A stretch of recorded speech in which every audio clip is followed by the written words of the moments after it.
नमस्कार, मैं विशाखा और आप देख रहे हैं वॉच न्यूज। भोजपुरी लोक कला को राष्ट्रीय और अंतर्राष्ट्रीय मंच पर पहचान दिलाने वाले महान कलाकार भिखारी ठाकुर को लेकर एक बड़ी मांग उठी है। उत्तर पूर्वी दिल्ली से भाजपा सांसद मनोज तिवारी ने केंद्र सरकार से आग्रह किया है कि उन्हें मरणोपरांत भारत रत्न से सम्मानित किया जाए। इसके लिए उन्होंने केंद्रीय गृह मंत्री अमित शाह को एक पत्र भी लिखा है। आइए जानते हैं क्या है पूरी रिपोर्ट।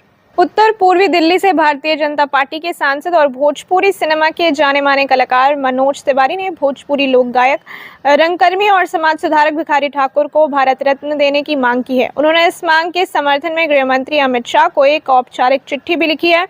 मनोज तिवारी ने बताया कि भिखारी ठाकुर सिर्फ एक कलाकार नहीं थे, बल्कि उन्होंने समाज में फैली कुरीतियों जैसे बाल विवाह और बेटी बेचने जैसी प्रथाओं के खिलाफ भी आवाज़ उठाई थी। उन्होंने बताया कि ठाकुर जी के नाटक बेटी बचाओ से उस समय की कड़वी सच्चाई को उजागर किया गया, जिसमें गरीब लोग अपनी बेटियों की शादी पैसे लेकर देते थे।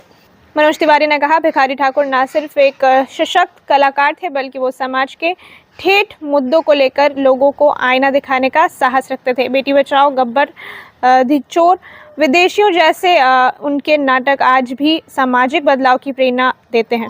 भिखारी ठाकुर का जन्म 1887 में बिहार के छपरा जिले के एक साधारण नाई परिवार में हुआ था। पढ़ाई लिखाई कम थी, लेकिन लोक सांस्कृतिक और परंपराओं की समझ साधारण थी। उन्होंने अपने जीवन में नाटक, गीत, कविता और लोक गीतों के माध्यम से भोजपुरी समाज को एक नई पहचान दी है। उनके नाटक विदेशियों में प्रवासी जीवन की पीड़ा थी, जो आज भी प्रासंगिक है। उनका साहित्य और मंचन न सिर्फ मनोरंजन करते थे, बल्कि गहरी सामाजिक चेतना पैदा करते थे। इसलिए उन्हें भोजपुरी का शेक्सपियर कहा जाता है। भिखारी ठाकुर का असली योगदान यह था कि उन्होंने कला को केवल मंच तक सीमित नहीं रखा, बल्कि उसे समाज में सुधार का माध्यम बनाया। उनके नाटक उस समय की बुराइयों, भेदभाव, अशिक्षा और शोषण के खिलाफ थे। बेटी बचाओ नाटक ने जब गांव-गांव में मंचन के दौरान लोगों को झंझोरा, तो इस कुप्रथा पर सवाल उठने लगे।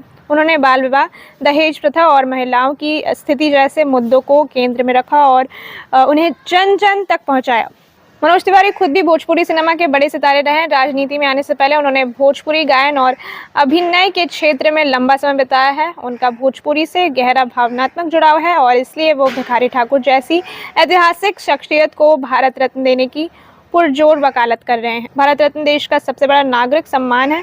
अब तक साहित्य, कला, विज्ञान, खेल और समाज सेवा में अतुलनीय योगदान देने वाले लोगों को यही सम्मान दिया गया है। भिखारी ठाकुर को यह सम्मान देने की मांग इसलिए भी की जा रही है क्योंकि उन्होंने एक अनपढ़ होते हुए भी लोक भाषा, लोक कला और समाज सुधार के लिए जो योगदान दिया है वो अतुलनीय है। उनके नाटक आज भी पढ़े, मंचित और शोक का विषय बने हुए हैं। भिखारी ठाकुर सिर्फ एक नाम नहीं, बल्कि भोजपुरी लोक संस्कृति की आत्मा है। उनका योगदान आने वाली पीढ़ियों के लिए प्रेरणा है। अब सवाल ये है कि क्या सरकार इस मांग पर गंभीरता से विचार करेगी? क्या उन्हें मरणोपरांत भारत रत्न मिलेगा? इसका जवाब आने वाला वक्त देगा। इस तरह के तमाम खबरों के लिए बने रहिए वॉच न्यूज़ के साथ।